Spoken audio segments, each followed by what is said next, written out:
चलो शुरू करते हैं। टॉपिक की शुरुआत करते हैं। ठीक है, टॉपिक की शुरुआत करते हैं। आज हम एक छोटा सा टॉपिक बचा हुआ था प्रीवियस क्लास का, उसको कराते हुए आगे बढ़ते हैं। टॉपिक डालो आज का। ठीक है, टॉपिक डालो temperature coefficient of cell. Topic डालो आज का टेम्परेचर, टॉपिक डालो temperature coefficient of cell.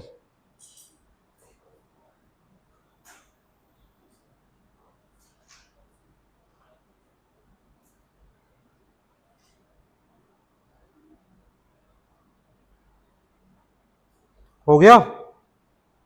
Topic डाल लिया सभी ने? टॉपिक डालो temperature coefficient, temperature coefficient of cell,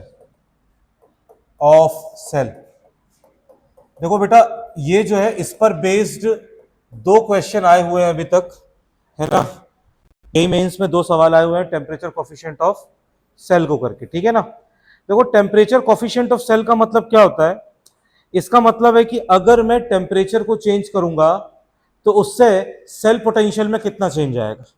simple सा मतलब यह है इसका, समझ रहे हो? ठीक है ना। तो टेम्परेचर कोएफिशिएंट ऑफ सेल, इसको रिप्रेजेंट किया जाता है इस सिंबल से। ये होता है डी अपॉन डी टी, ठीक है ना, D upon D T. Temperature change करने से कितना चेंज हो रहा है, किस पे? सेल पोटेंशियल पे। ठीक है, तो अब इसको कैलकुलेट करेंगे, इसकी वैल्यू कैलकुलेट करेंगे कि ये कितना आएगा, इसका फॉर्मूला निकालेंगे। तो देखो इक्वेशन है हमारे पास, delta G is equal to minus N F E. ये इक्वेशन होती है delta G is equal to minus N F E. अगर मैं इसको टेम्परेचर के रिस्पेक्ट में डिफरेंशिएट करूं, अगर मैं इसको टेम्परेचर के रिस्पेक्ट में क्या करूं, डिफरेंशिएट करता हूं, तो टेम्परेचर के रिस्पेक्ट में ये हो जाएगा D upon D T, bracket में माइनस एन एफ ई। यही हो जाएगा? अरे बोलो भाई, हाँ या ना? यही हो जाएगा।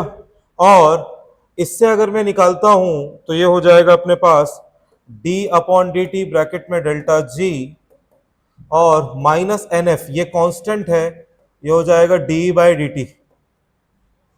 ठीक है, तो इसकी एक इक्वेशन निकल कर क्या आ जाएगी बेटा? इसकी एक इक्वेशन निकल कर आ जाएगी d by D T is equal to, ठीक है, d by d T of delta G, और यहां हो जाएगा माइनस और अपॉन में लग जाएगा एन एफ। एक इक्वेशन तो ये बन जाएगी, समझ रहे हो? एक इक्वेशन इसकी ये बन जाएगी। दूसरी इक्वेशन क्या होगी? दूसरी इक्वेशन होगी delta G is equal to delta H minus T delta S. इस इक्वेशन में वही करेंगे, डी बाय डी टी कर देंगे टेम्परेचर के साथ चेंज, तो यहां पर भी हो जाएगा d by d T of delta H, और हो जाएगा minus d by d T of T delta S. Okay, ठीक है। अब डेल्टा एच जो होता है, डेल्टा एच होता है कांस्टेंट, डेल्टा एच होता है कांस्टेंट, टेम्परेचर के साथ डेल्टा एच चेंज नहीं होता। तो इसका डिफरेंशिएशन करेंगे तो ये हो जाएगा 0, और यहां पे डेल्टा एस भी चेंज नहीं होगा, ठीक है ना। टी का डिफरेंशिएशन करेंगे तो D T by D T क्या हो जाएगा, ये यहां पे डेल्टा एस आ जाएगा, समझे? और इसकी जो वैल्यू है, इसकी वैल्यू हम पुट कर देंगे minus N F D by D T, ठीक है।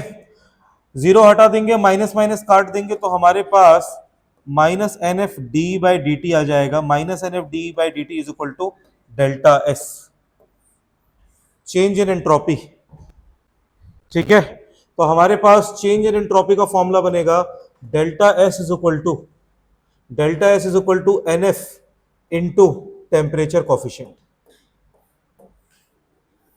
ये हो जाएगी हमारी दूसरी इक्वेशन जो इसमें यूज होगी, ठीक है। और नेक्स्ट है अपने पास फिर इस इक्वेशन पे आ जाएंगे, delta G is equal to delta H minus T delta S. तो डेल्टा जी की जगह पुट कर सकते हैं माइनस एन एफ ई, ठीक है। यह है डेल्टा एच और T delta S. T delta S हो जाएगा यहां पर, डेल्टा एस की वैल्यू पुट कर दो, तो T into n F into temperature coefficient, ठीक है। पूरी इक्वेशन को डिवाइड कर दो एन एफ से, पूरी इक्वेशन को डिवाइड कर दो माइनस एन एफ से। डिवाइड करोगे तो E इज इक्वल टू हो जाएगा minus delta H upon n F, minus minus plus T into temperature coefficient. ये तीन इक्वेशन है जिससे इससे रिलेटेड क्वेश्चंस होंगे, ठीक है। एक क्वेश्चन इक्वेशन बेस्ड आया था, ठीक है ना, 2020 या 21 में आया था वो, ठीक है। और एक क्वेश्चन जो आया था कि टेम्परेचर कॉफिशिएंट दिया था, तो याद रखना वो सेल ज्यादा बेटर है जिसमें टेम्परेचर चेंज करने पर टेम्परेचर कॉफिशिएंट कम से कम आए। इसका मतलब टेम्परेचर के साथ उसका सेल पोटेंशियल कम चेंज होता है। समझ में आ रहा है? अरे बोलो भाई हाँ या ना, ठीक है। तो हम यहां पर सिंपली ये बोलेंगे कि electrochemical cell, electrochemical cell with low temperature coefficient, ठीक है ना, is better. Low temperature coefficient के साथ जो है वो बेटर होती है, ठीक है। चलो इसको लिख लो, ये छोटा सा टॉपिक है ना। पीवाईक्यूज करोगे तो इसके क्वेश्चन मिल जाएंगे, लेकिन 2020-21 के टाइम पे आया था ये।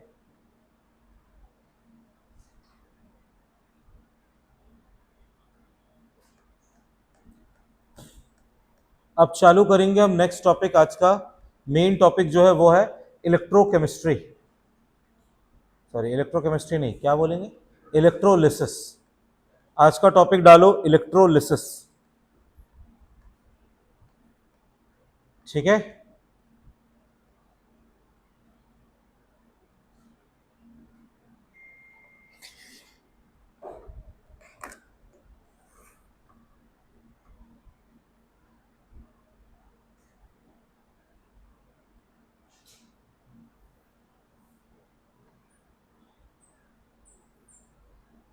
जल्दी कर लो इसे।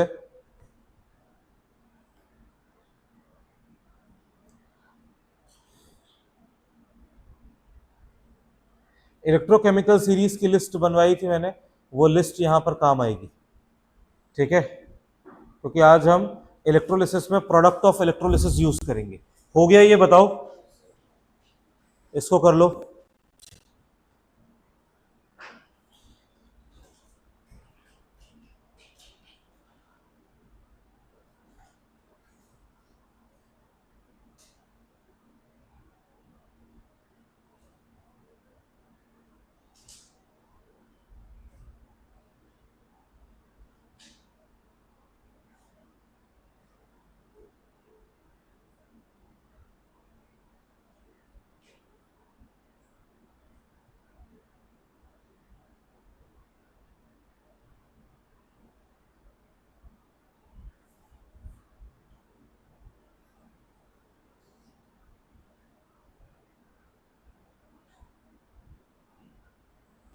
हो गया भाई,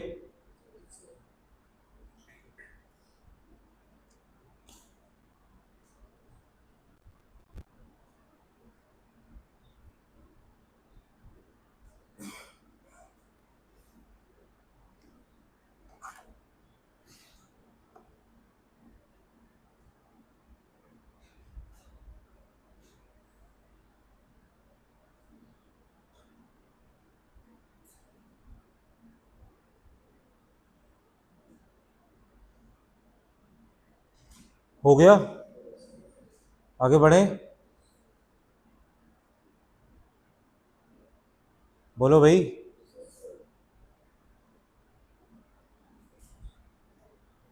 कंप्लीट करो इसे।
ध्रुव कहाँ है? ध्रुव क्यों नहीं आया आज?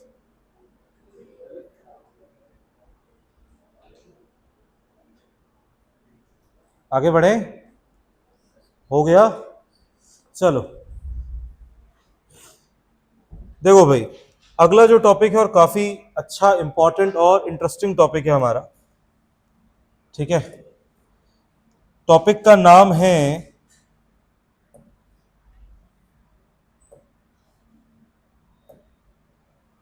ठीक है, टॉपिक का नाम है, लिखो, इलेक्ट्रोलिसिस। टॉपिक का नाम लिखो इलेक्ट्रोलिसिस, ठीक है।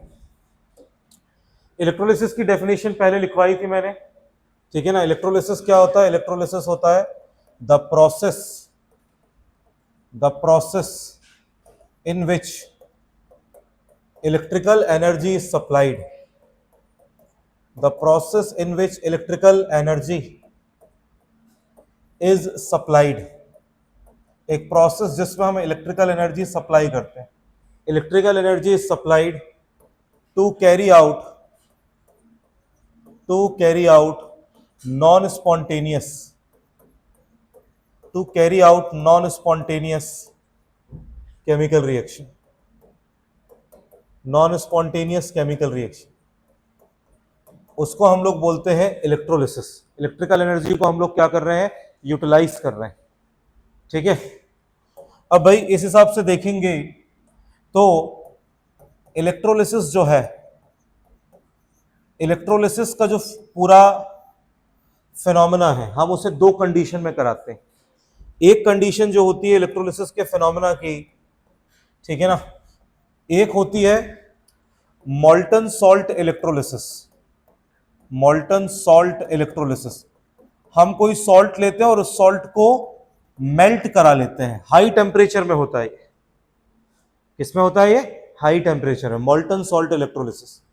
और दूसरा होता है electrolysis of aqueous solution, electrolysis of aqueous solution of electrolyte. किसी इलेक्ट्रोलाइट के एक्वस सॉल्यूशन का इलेक्ट्रोलिसिस कराना, ठीक है। इसके लिए जो हम इलेक्ट्रोलिसिस कराने के लिए हम लोग यूज करते हैं इलेक्ट्रोड्स के, ठीक है ना। तो इलेक्ट्रोड्स हम दो टाइप के इलेक्ट्रोड यूज करते हैं।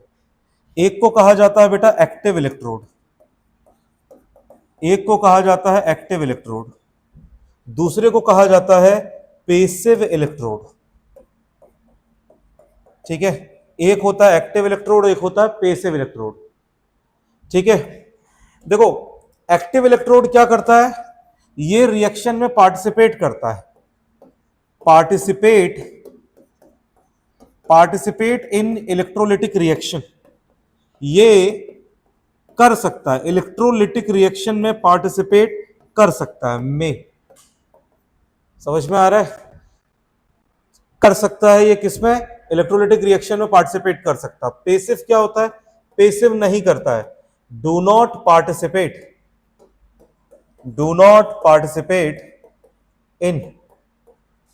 Participate in electrolytic reaction. ये इलेक्ट्रोलिटिक रिएक्शन में पार्टिसिपेट नहीं करता है, ठीक है। इलेक्ट्रोलिटिक रिएक्शन में पार्टिसिपेट नहीं करता है। इसमें बाकी के मेटल्स होते हैं जैसे कि निकल है, जिंक है, कॉपर है, सिल्वर है, ये एक्टिव में आते हैं। और पेसिव में कौन होता है? पेसिव में होता है अपने पास प्लैटिनम। सबसे बढ़िया जो पेसिव में है वो कौन है? प्लैटिनम। और दूसरा बोल सकते हैं सस्ते में अपने पास है ग्रेफाइट। समझ में आ रहा है? ठीक है। तो कभी भी अगर मोल्टन स्टेट इलेक्ट्रोलिसिस होता है तो इसमें टेम्परेचर आसानी से, इसके केस में टेम्परेचर आसानी से 1000 डिग्री सेल्सियस के ऊपर चला जाता है, ठीक है ना। तो यहां स्पेसिफिकली ग्रेफाइट ही यूज होता है। क्या यूज होता है यहां पे? हाई टेम्परेचर के कारण यूज होता है। बाकी हम एक्वा सॉल्यूशन में प्लैटिनम यूज कर सकते हैं, पर प्लैटिनम महंगा, तो हम क्या यूज करते हैं? घूम फिर के ग्रेफाइट ही यूज कर लेते हैं। हालांकि लिखने के हम प्लैटिनम लिखते जाएंगे। समझ में आ रहा है? ठीक है, ओके। तो इलेक्ट्रोलिसिस में ये इंपॉर्टेंट पॉइंट है। और इसके बाद हम चालू करेंगे अलग अलग इलेक्ट्रोलिसिस के एग्जाम्पल। ठीक है, ओके, कर लो इसे। सबसे आसान होता है मोल्टन स्टेट, समझ में आ रहा है, और सबसे मजेदार होता है एक्वा सॉल्यूशन में विथ पेसिव इलेक्ट्रोड। एकदम मजा ही आ जाता है बिल्कुल।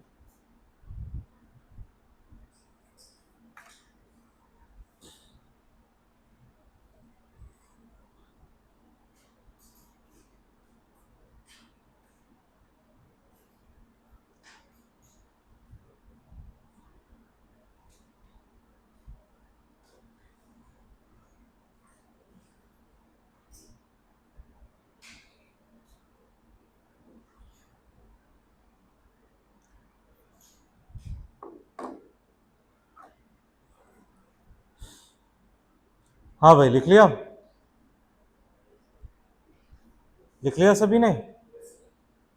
रुद्राक्ष,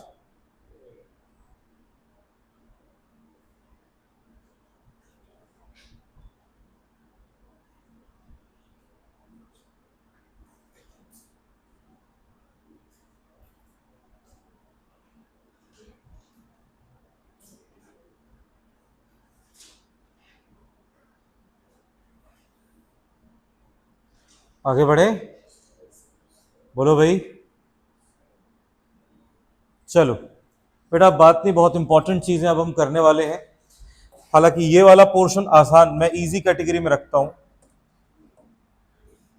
ठीक है, टॉपिक डालो, टॉपिक डालो,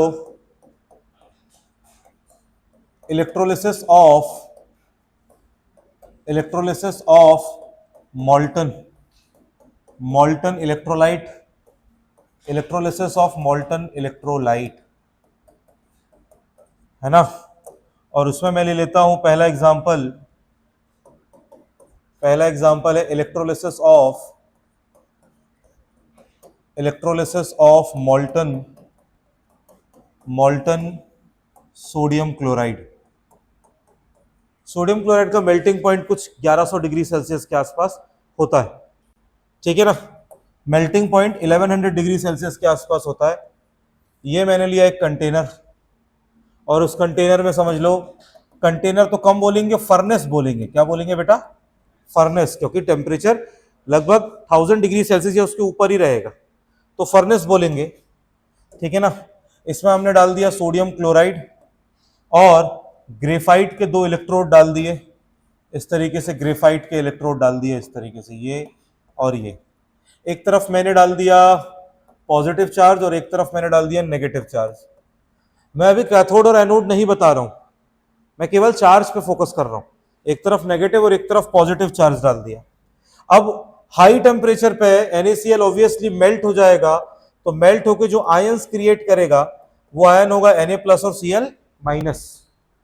कौन से आयन होंगे? Na+ और Cl-। और इसमें देखो भाई, Na+ के ऊपर प्लस का चार्ज है और इधर कौन सा चार्ज है? माइनस।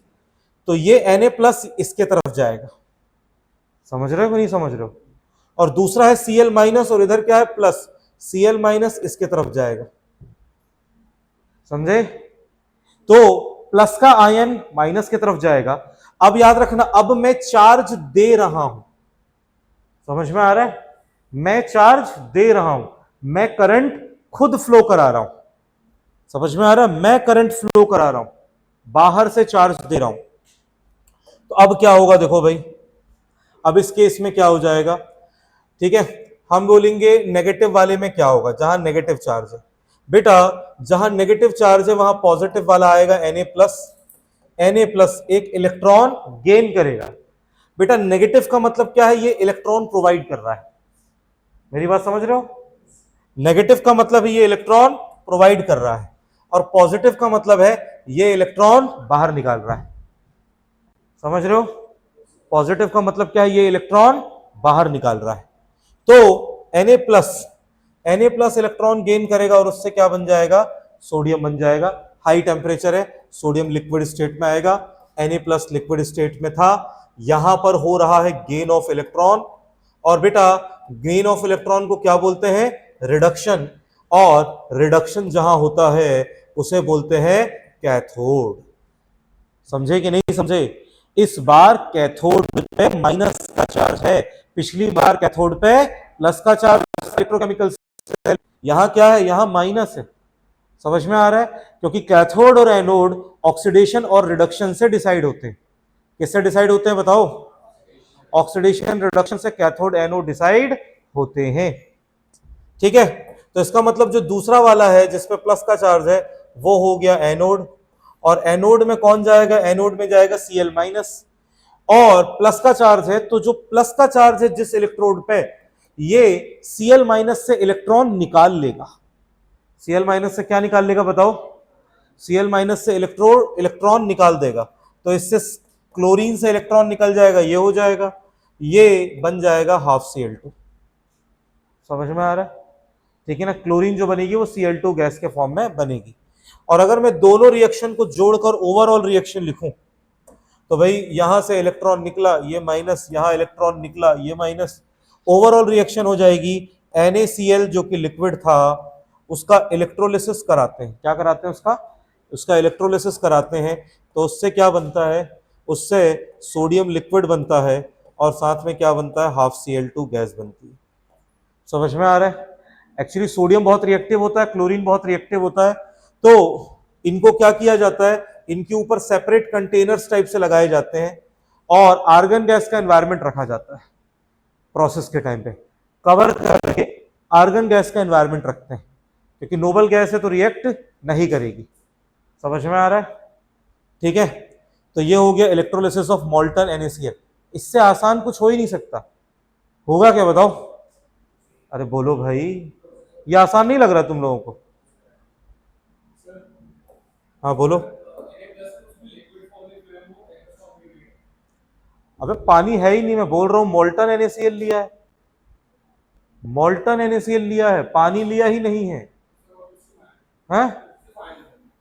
सिर्फ आयन से। ठीक है, सिर्फ आयन से। ठीक है ना? आज घर जाना, घर जाके आज ईंट की भट्टी जोड़ना चालू कर देना। ठीक है ना?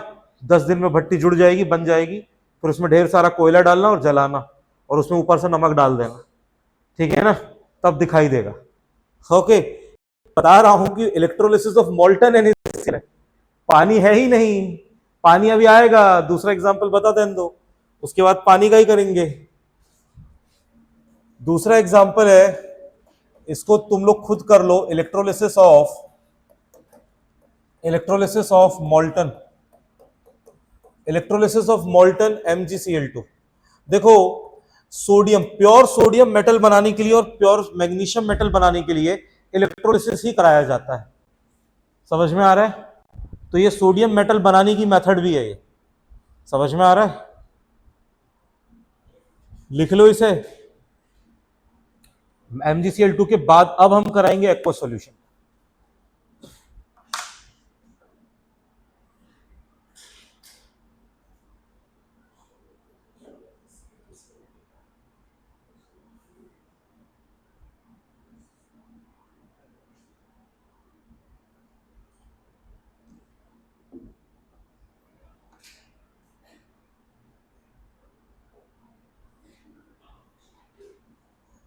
हाँ भाई,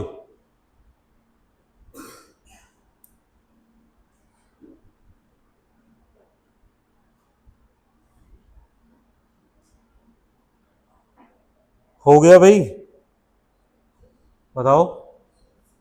लिख लिया इसको सभी ने?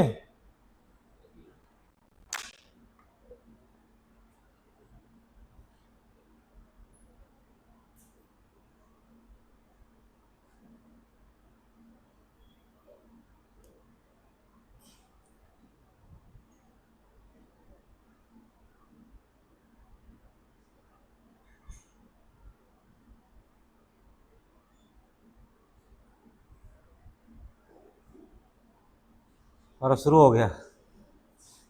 तो कोई तो अपने गोल के लिए सीरियस है, मॉडल बनने की। अच्छी बात, नाइस। यही डेडिकेशन की जरूरत है बस।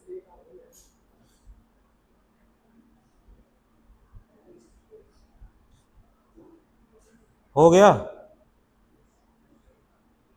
लिख लिया? अब आगे बढ़े? सेकंड वाला तो खुद कर लोगे, करो। ये भी हो गया। रिएक्शन खुद से ही लिखो, अपना दिमाग चलाओ, कुछ लिखो, सही लिखो, गलत लिखो।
MgCl2 किस में टूटेगा? Mg2 प्लस और 2Cl माइनस। ठीक है, Mg प्लस 2 को किस पे डाल दो? कैथोड की तरफ भेज दो। प्लस वाले को माइनस की तरफ भेज दो, माइनस वाले को प्लस की तरफ भेज दो।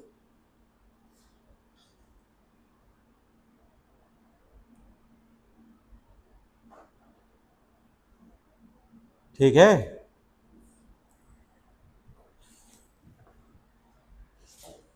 चलो नेक्स्ट हम लोग करेंगे electrolysis of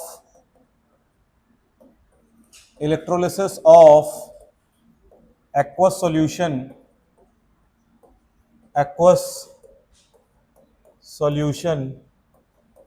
of electrolyte aqueous solution of electrolysis aqueous solution में करा रहे हैं। केस 1 करेंगे, ठीक है, केस 1 करेंगे, ठीक है ना, यूजिंग पेसिव इलेक्ट्रोड। क्या यूज करेंगे बताओ? अरे बोलो भाई, यूजिंग पेसिव इलेक्ट्रोड। ठीक है, पेसिव इलेक्ट्रोड यूज करेंगे। पहला एग्जांपल ले रहा हूं, एग्जांपल है CuSO4 aqueous solution, CuSO4 aqueous solution with platinum electrode, CuSO4 aqueous solution with platinum electrode. कौन सा इलेक्ट्रोड यूज कर रहे हैं बेटा? प्लैटिनम का इलेक्ट्रोड यूज कर रहे हैं। ठीक है, इसका डायग्राम जो है वो कुछ ऐसा डायग्राम बनेगा। यहां पर मैंने एक्वस सॉल्यूशन ले लिया, ठीक है, यहां पर मैंने ले लिया aqueous solution.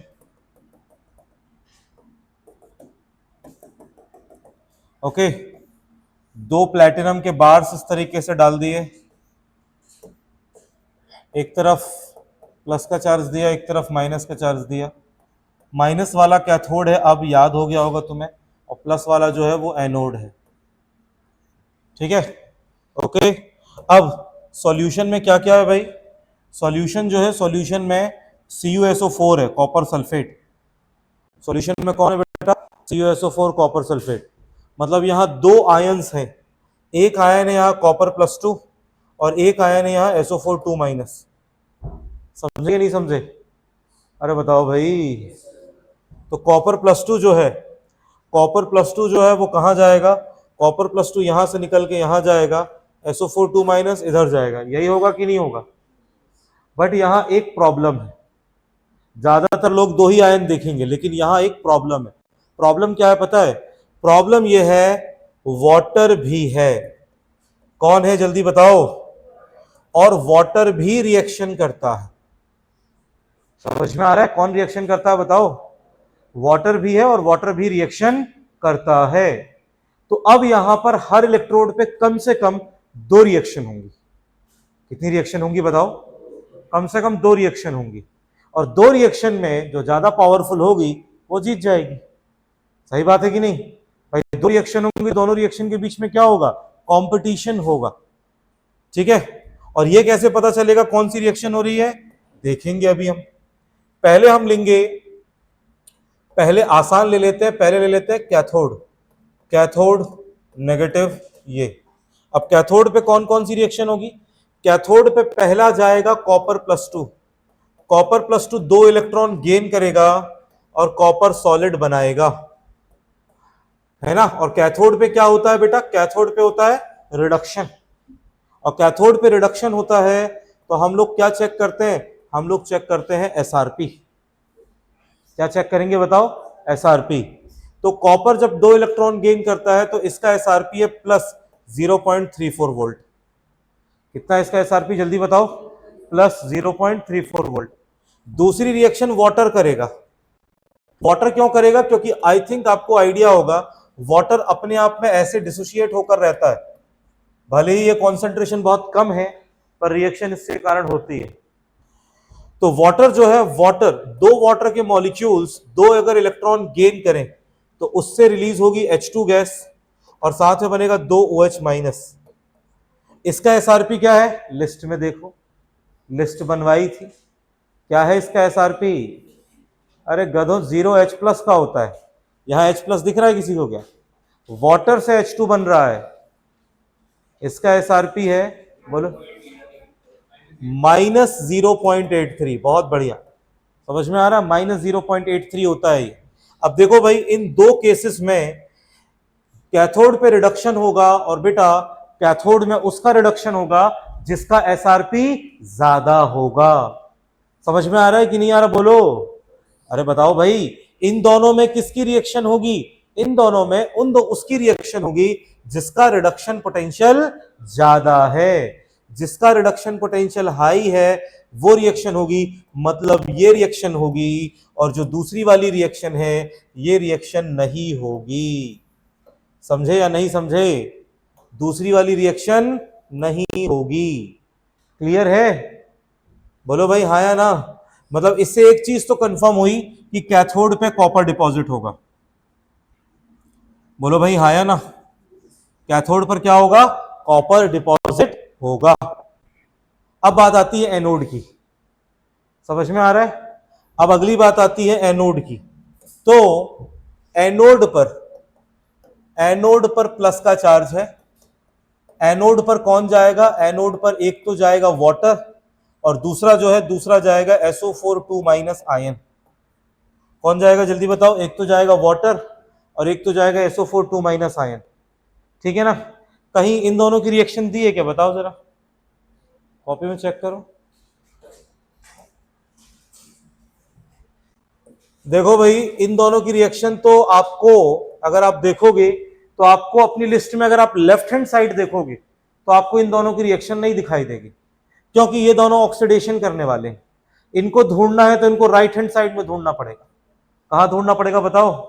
Right hand side में। और अगर तुम ध्यान से देखो तो सेकंड नंबर पे ही वो रिएक्शन दी है जो मैंने लिस्ट बनवाई थी, दी है। तो उनका, उसकी रिडक्शन रिएक्शन दी है। कौन सी रिएक्शन दी है उसकी बताओ? उसकी रिडक्शन रिएक्शन दी है। तो रिडक्शन रिएक्शन उसकी दी है S2O8 2 माइनस प्लस 2 इलेक्ट्रॉन, इससे बन रहा है 2SO4 2 माइनस, और इसका एसआरपी होता है, इसका एसआरपी कितना होता है? 1.96। ठीक है, प्लस में आया समझ में? और दूसरे वाले को देखोगे तो दूसरे वाली रिएक्शन दी है हमें O2 plus 4H plus plus 4 electron, दिख रही है? इससे बन रहा है 2H2O और इसका होता है प्लस 1.23। मिला कि नहीं मिला? मिल गई ये दो रिएक्शन। ठीक है, ये रिडक्शन है जबकि होने के वाला है ऑक्सीडेशन, तो रिएक्शन पलट कर लिखना पड़ेगा। ठीक है ना? 2H2O, इससे बनेगा O2 plus 4H plus plus 4 electron, और इस रिएक्शन को पलट के लिखना पड़ेगा 2SO2, ये हो जाएगा S2O8 2 माइनस प्लस 2 इलेक्ट्रॉन।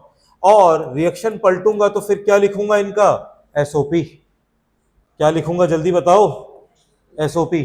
तो इस रिएक्शन का SOP है, इस रिएक्शन का -1.23 वोल्ट, इसका है -1.96 वोल्ट। बेटा जिसका एसओपी ज्यादा होगा वो रिएक्शन होगी, क्योंकि एनोड पर क्या होता है, ऑक्सीडेशन होता है। समझ में आ रहा है? तो हम यहां पर बोलेंगे कि एनोड पर ऑक्सीडेशन होता है, ऑक्सीडेशन होता है। ठीक है ना? तो हम ये बोलेंगे जिसका एसओपी ज्यादा है, जिसका एसओपी ज्यादा है वो रिएक्शन होगी, वो रिएक्शन होगी। किसका एसओपी ज्यादा है बताओ? किसका? ये वाला एसओपी हाई है, ये वाला एसओपी हाई है, तो ये वाली रिएक्शन होगी। जो दूसरी रिएक्शन लिखी है ये वाली, ये रिएक्शन नहीं होगी। समझे बेटा? ये रिएक्शन नहीं होगी। तो उससे हमें क्लियर पता चल रहा है कि कौन सी रिएक्शन हो रही है कैथोड पे, कौन सी रिएक्शन हो रही है एनोड पे। ठीक है? कैथोड पे रिएक्शन हो रही है कॉपर +2, 2 इलेक्ट्रॉन गेन कर रहा है, तो इससे बन रहा है कॉपर सॉलिड। एनोड पर वाटर जो है, वाटर बना रहा है 4H प्लस O2 और 4 इलेक्ट्रॉन लूज कर रहा है। समझे? समझ में आया? तो ओवरऑल रिएक्शन इसकी लिखी जाएगी। भाई ओवरऑल रिएक्शन में मुझे चाहिए होगा कॉपर सल्फेट पूरा। क्या चाहिए होगा? कॉपर सल्फेट पूरा। एक और, यहां 4 इलेक्ट्रॉन है, यहां 2 इलेक्ट्रॉन है, तो इसमें इंटू 2 करना पड़ेगा बैलेंस करने के लिए। ठीक है ना? तो 2 करेंगे तो 2SO4 हो जाएगा, ये हो जाएगा 2H2O। ओवरऑल रिएक्शन होगी तो 2Cu सॉलिड डिपॉजिट होगा। ये कहां डिपॉजिट होगा? कैथोड पर। O2 गैस रिलीज होगी, O2 कहां रिलीज होगी? एनोड पर। और सॉल्यूशन में क्या बनेगा? सॉल्यूशन में आ रहा है H+ बनकर, H+ बन रहा है, मतलब सॉल्यूशन धीरे धीरे एसिडिक हो जाएगा। पहले न्यूट्रल रहा होगा, फिर धीरे धीरे क्या हो जाएगा? एसिडिक। और अगर तुम ध्यान से देखो, ये वाला SO4 भी रिएक्शन नहीं कर रहा है, ये बच रहा है, तो सॉल्यूशन में बनेगा H2SO4, H2SO4 सॉल्यूशन में आएगा। मतलब हम ये बोलेंगे pH of solution decreases, pH of solution decreases. क्या लॉजिक समझ में आया पूरा? बोलो भाई हाँ या ना? थोड़ा देखने में लेंदी लग रहा है, पर एक बार समझ जाओगे तो फिर कुछ है ही नहीं। ठीक है? ओके, चलो लिखना चालू करो, चलो।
ठीक है भाई, बताओ।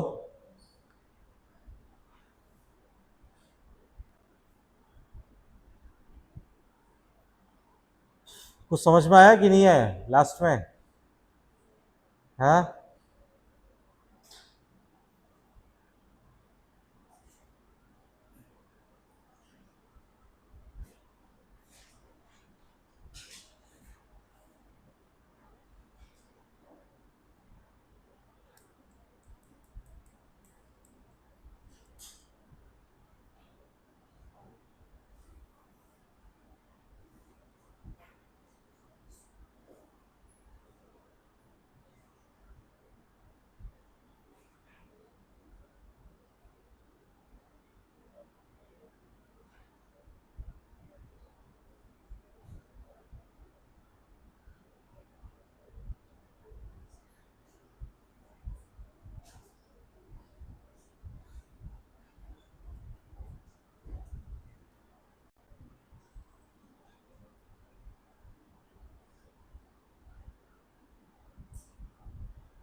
हाँ भाई, लिख लिया ये। इसमें एनोड थोड़ा ज्यादा जरूरी, क्योंकि एनोड में आप रिएक्शन पलटते हो, समझ रहे हो ना, तो एनोड के बारे में सोचना ज्यादा जरूरी है।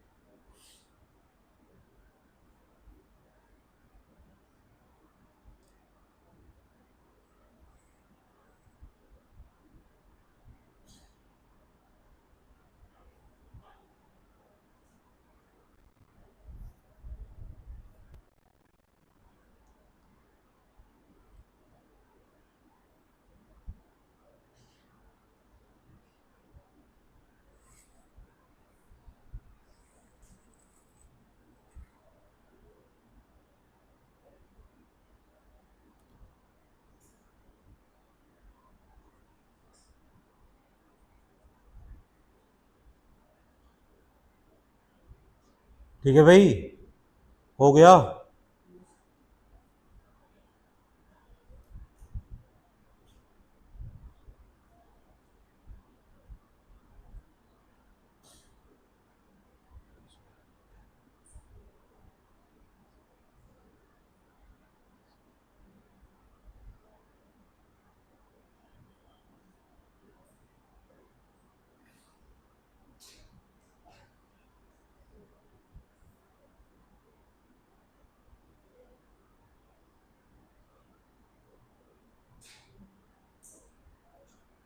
हो गया, आगे बढ़े। क्यों जुझार?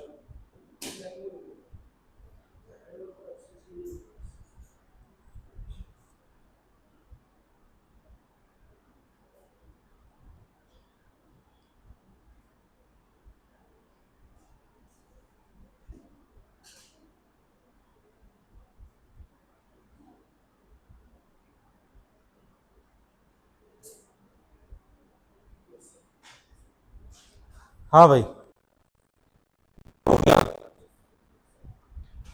फाइनल रिएक्शन लिखकर कंप्लीट कर लो।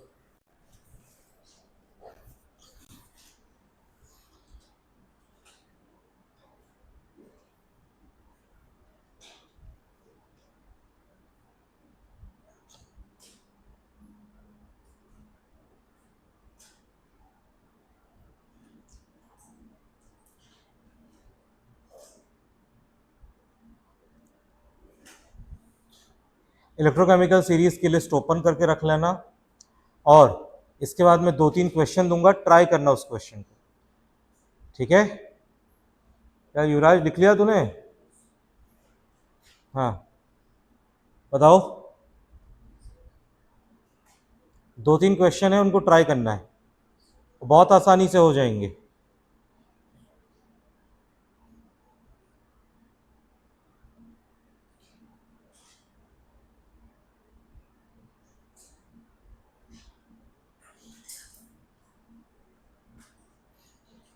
आगे बढ़े।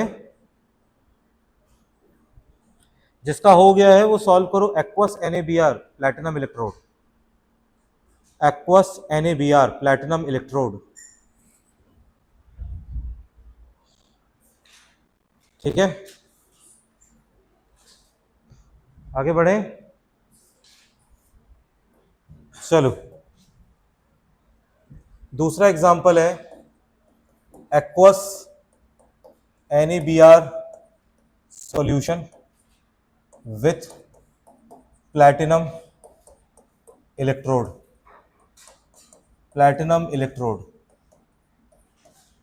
NaBr कर लोगे तो NaI भी बन जाएगा, कोई जरूरत नहीं है, अपन सारे थोड़ी करेंगे। Aqueous NaBr। तीसरा लिखो aqueous AgNO3 solution, AgNO3 solution with platinum electrode, with platinum electrode.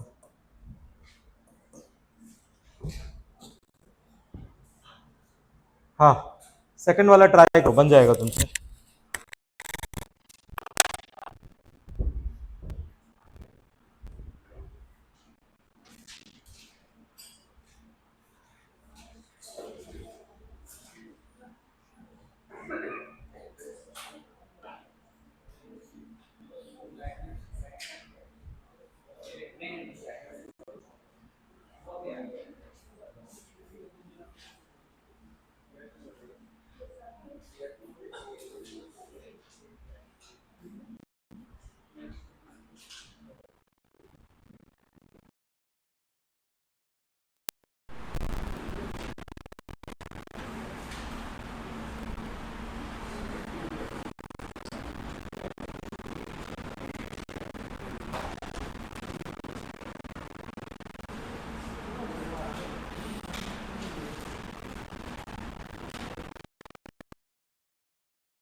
हो गया? बताओ Na का SRP क्या है? NCERT में देख लो, Na का SRP -2.9 के आसपास कुछ होता है सोडियम का, है ना, 2.9 NCERT में दिया हुआ, मैंने ज़्यादा डेटा यूज़ नहीं किया है, ठीक है। तो हमारे पास जो सॉल्यूशन है उसमें Na+ बनेगा, Br- बनेगा और वाटर रहेगा रिएक्शन करने के लिए। एक इलेक्ट्रोड ये, एक इलेक्ट्रोड ये, एक तरफ नेगेटिव चार्ज, एक तरफ पॉजिटिव चार्ज, एक हो जाएगा कैथोड, एक हो जाएगा एनोड।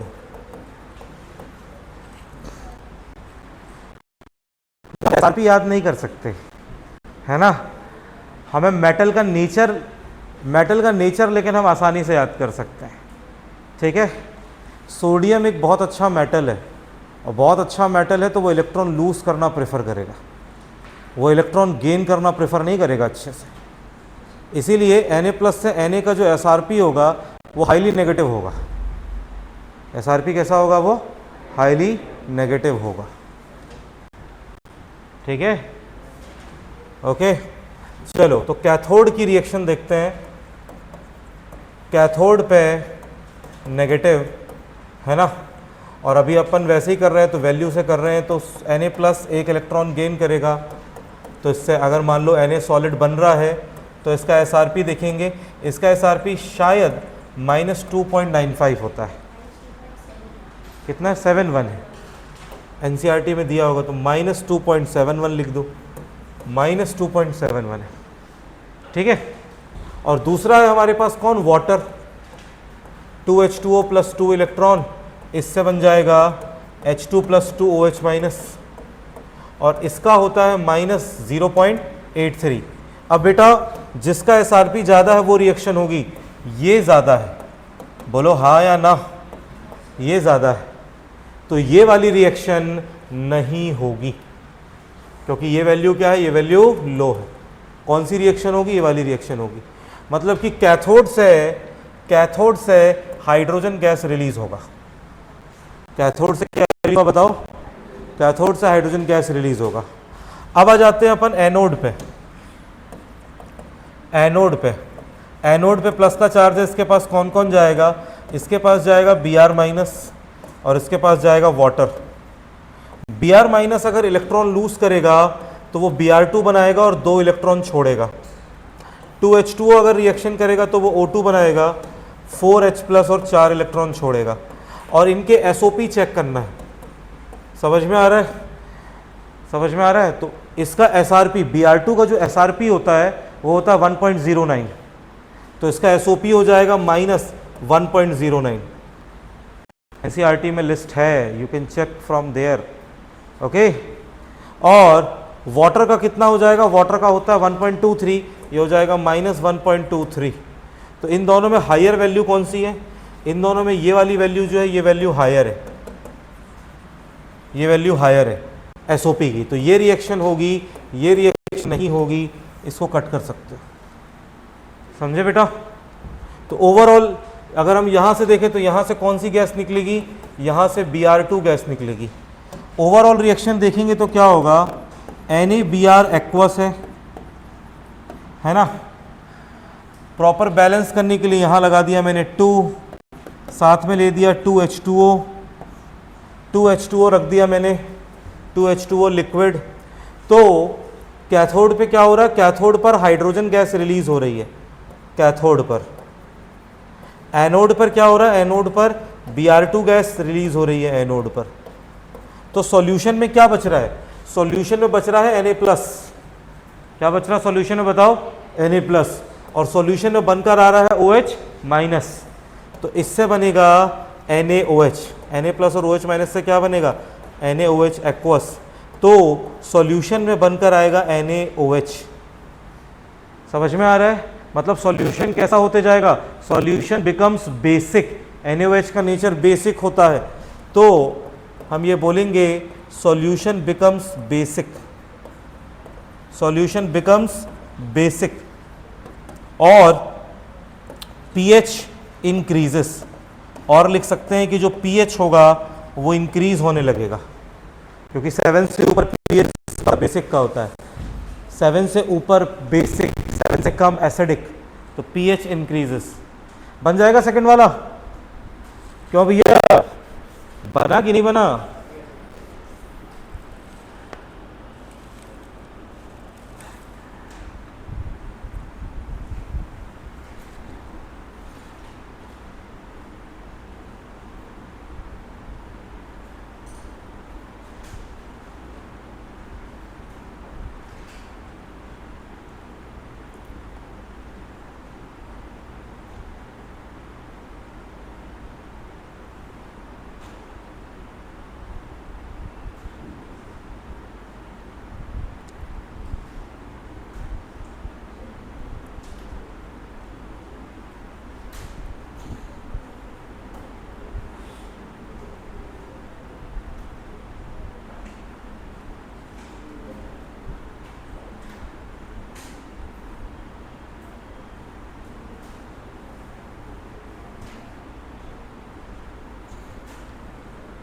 हाँ भाई,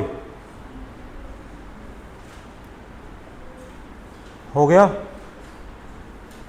बताओ भाई, लिख लिया? कपिल, क्या भैया समझ में आ रहा है कुछ कि नहीं आ रहा है? ये वाला खुद से करो, AgNO3 वाला। देखो सिल्वर का डेटा दिया है, NO3 माइनस एनोड पे जाएगा, ऑलरेडी नाइट्रोजन +5 ऑक्सीडेशन नंबर पे है, यहाँ पे फर्दर ऑक्सीडाइज नहीं होगा, मतलब NO3 की रिएक्शन नहीं होगी।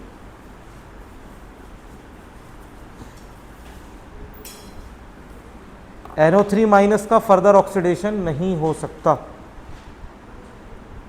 ये PYQ है, 2 साल पहले आया था जेई मेंस में।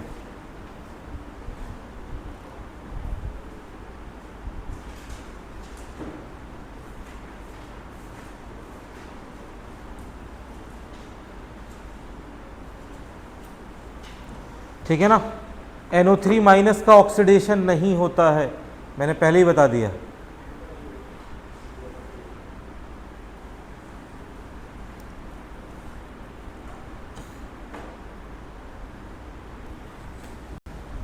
जल्दी करो।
हो गया भाई,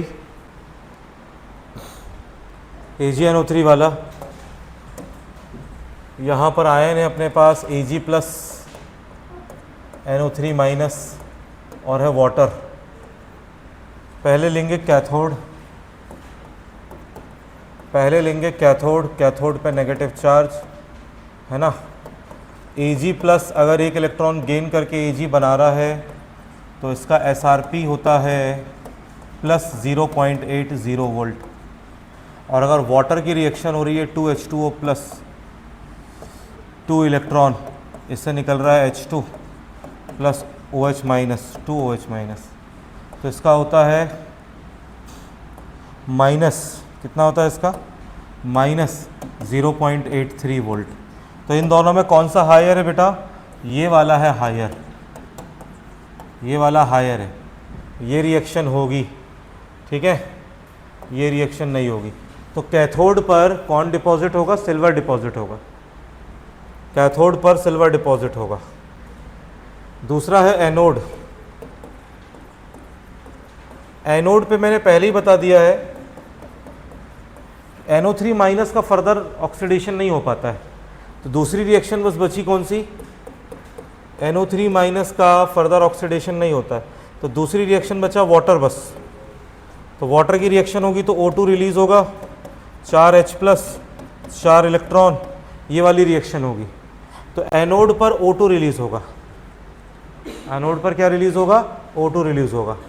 ओवरऑल रिएक्शन क्या होगी, ओवरऑल रिएक्शन है AgNO3 प्लस 2H2O, इलेक्ट्रोलिसिस होगा तो सिल्वर डिपॉजिट होगा कैथोड पर, O2 रिलीज होगा एनोड पर, और सॉल्यूशन पे बन जाएगा HNO3। सॉल्यूशन में क्या आएगा, सॉल्यूशन में आएगा HNO3। ये है कैथोड पर, ये है एनोड पर, ठीक है बेटा। और सॉल्यूशन क्या हो जाएगा, solution becomes acidic, solution becomes acidic, solution acidic हो जाता है, ठीक है, ओके। अब अगर कोई थोड़ा सा अननोन भी आएगा पैसिव इलेक्ट्रोड के साथ तो ट्राई कर सकते हो, लिस्ट देख के थोड़ा दिमाग चला सकते हो, है ना।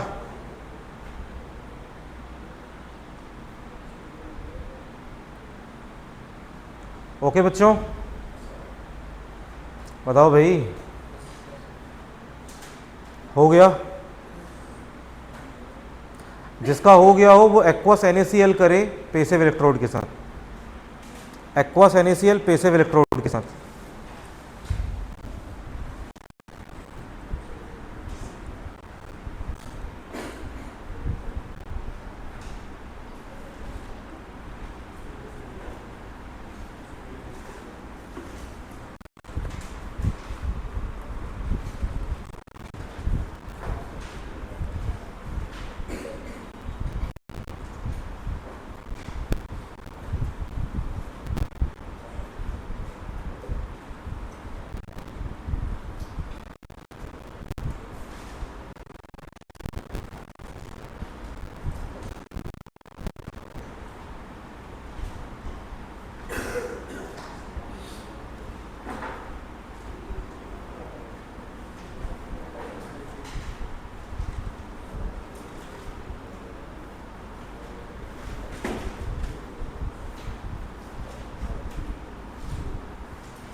हो गया बच्चों,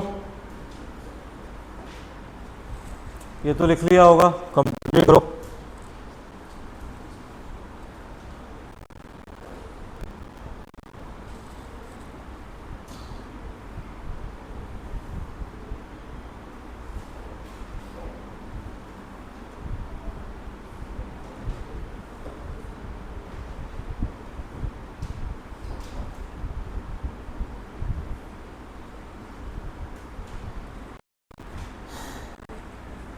हाँ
कर लिया?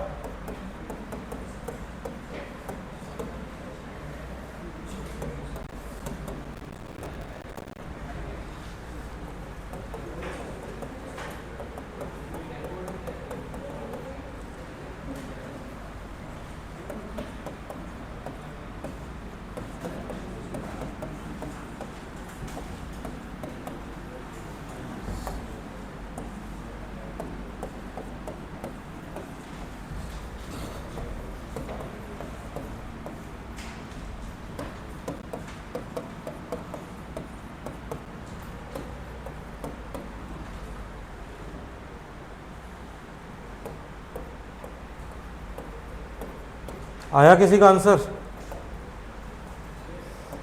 बता दो फिर भाई, छुपा के क्यों रखा है? हाँ, अरे बेसिक होगा ये क्या भाई, ये तो बताओ कौन कहाँ डिपॉजिट हो रहा है, ये तो बताओ पहले।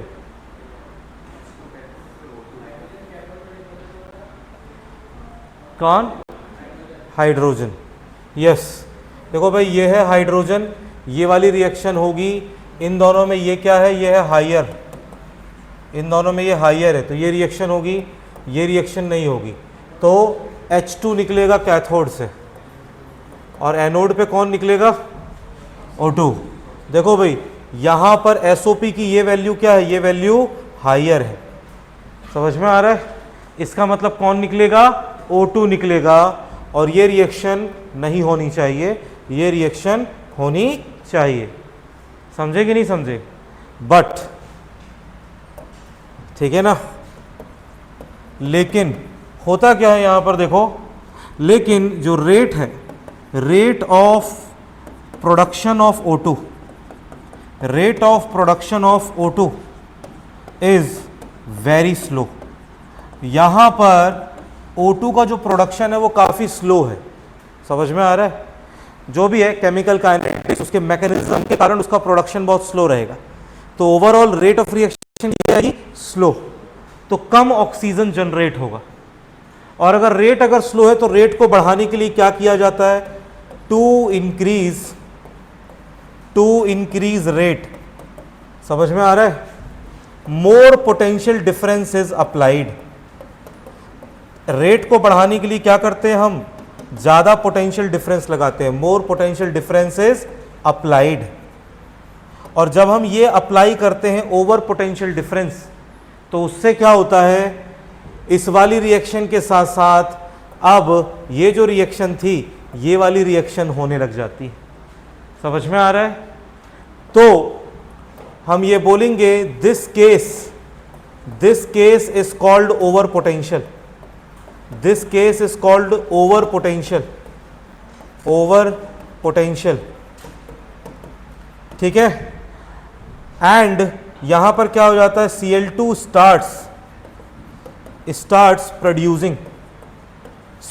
starts producing at anode. Anode पर क्या होता है? Cl2 बनने लग जाता है, और Cl2 बनने की जो रेट है वो ऑक्सीजन बनने की रेट से बहुत फास्टर है, निकलता Cl2 है, समझ में आ रहा है? यही इसका एक्सेप्शन है। निकलना क्या चाहिए बेटा? बोलो, निकलना O2 चाहिए, पर निकल के क्या आता है? निकल कर आता है Cl2। तो इससे इधर पे रिएक्शन ओवरऑल ये होती है 2NaCl प्लस 2H2O, है ना? इससे क्या होगा? इससे रिलीज होगा, इससे बनेगा 2NaOH सॉल्यूशन में, ठीक है? H2 निकलेगा कैथोड में, H2 निकलेगा कैथोड में, और क्या होगा? Cl2 निकलेगा एनोड में, समझ में आ रहा है?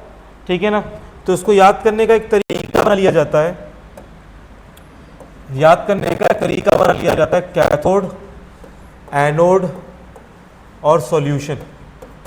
देखो, और यहां पे दिया है, यहां पे क्या हम ले रहे हैं वो, तो अगर कहीं लिखा है NaCl कॉन्सेंट्रेटेड या NaCl सैचुरेटेड, तो कहीं पे भी अगर NaCl सैचुरेटेड है तो कैथोड पर H2 निकलेगा, एनोड पे Cl2 ज़्यादा निकलेगा, सॉल्यूशन में क्या बनकर आएगा? NaOH। लेकिन अगर NaCl वेरी डाइल्यूट है, NaCl क्या है बेटा, वेरी डाइल्यूट, मतलब तुमने बस पानी में चुटकी भर डाल दिया है, ठीक है ना। चुटकी भर नमक क्यों डालेंगे, ताकि इलेक्ट्रोलिसिस हो सके पानी का। तो ऐसे केस में कैथोड पर H2 निकलेगा, एनोड पर O2 निकलेगा, क्योंकि Cl तो ज़्यादा है ही नहीं, और सॉल्यूशन में NaCl रहना चाहिए। यही सेम चीज़ देखने को मिलती है H2SO4 कॉन्सेंट्रेटेड में और H2SO4 वेरी डाइल्यूट में, डाइल्यूट या वेरी डाइल्यूट है ना, वेरी डाइल्यूट में। तो वेरी डाइल्यूट में H2 निकलता है, O2 निकलता है, और सॉल्यूशन में H2SO4 रहता है वेरी डाइल्यूट में। लेकिन कॉन्सेंट्रेटेड में H2 निकलता है, एनोड पे बनता है H2O8 2-, क्या बनता है, H2O8 2-। क्यों, SO4 का ऑक्सीडेशन हो रहा है। किसका ऑक्सीडेशन हो रहा है, SO4 2- का, कॉन्सेंट्रेटेड है ना, ठीक है ना। और ये जो है ये पानी में रहेगा, एक्वस, तो ये जो H+ के साथ जुड़कर ये सॉल्यूशन को बना देता है, H2H2O8 बनता है सॉल्यूशन में। समझ में आ रहा है, परऑक्सी, सही बोल रहा हूं ना, ठीक है, परऑक्सी disulphuric acid, yes, okay, H2O8, इसको मार्शल्स एसिड भी कहते हैं। तो ये 3-4 केस हैं जो अपन को ध्यान रखने हैं,